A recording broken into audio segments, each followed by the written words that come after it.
So ang sinasabi dito ni John Vic Remulla, si Secretary John Vic Remulla, na hindi totoo yung sinabi ni Chavit Singson dahil si Bongbong Marcos pa nga ang nagsabi, mahiya naman kayo. So sa madaling salita, nasa isang GC sila ni Claire.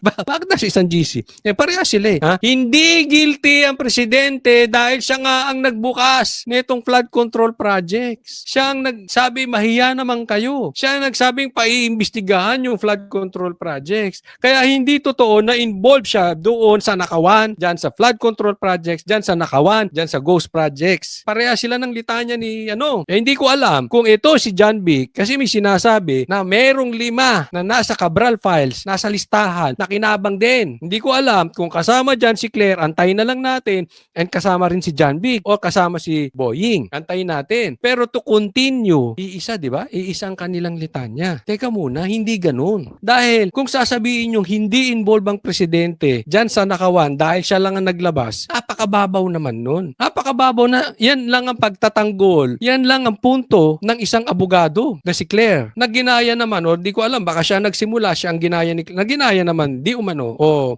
ni John Vic, di ba? Pero ang babaw. Kasi yan yung ina-explain ko eh. Hindi porket ikaw nagsabi kasi tandaan nyo po, ipinagmalaki ni Bongbong Marcos yung flood control projects. Sabi niya, 5,100 flood control projects. Pagkatapos, bumaha. Again, uulitin ko doon sa mga hindi pa nakapanood sa akin. Sinabi ko yan, hindi ko makakalimutan yan dahil pagkatapos ipagmalaki ni BBM, yung flood control projects, kinabukasan binaha. We were at Davao that time. It was before the siege. Kaya alam na alam ko hindi ko makakalimutan yan. Nung bumaha, tapos patuloy ang baha for 1 year in the Philippines or so, ang palusot ni Bongbong, andyan ang flood control projects. Pinagtanggol niya, andyan. Ano, di ba naalala niyo yun? Na-overwhelm lang. So pinagtanggol niya. Tapos nung hindi na niya talaga mapagtanggol kasi kaliwat kanan na ang baha, nangangamoy na yung baho ng tae nila, nangangamoy na yung baho ng kanilang kagaguhan, saka lang siya nagsalita. So hindi mo pwedeng i-defend ang presidente dahil siya ang nagpaano. Hindi. Itrinay niyang itinago ito dahil ipinagmalaki niya. Nung umamoy na, hindi niya na kayang ipagtanggol, dumistansya na siya. Inunahan niya na ng banat. Kaya hindi okay lang to si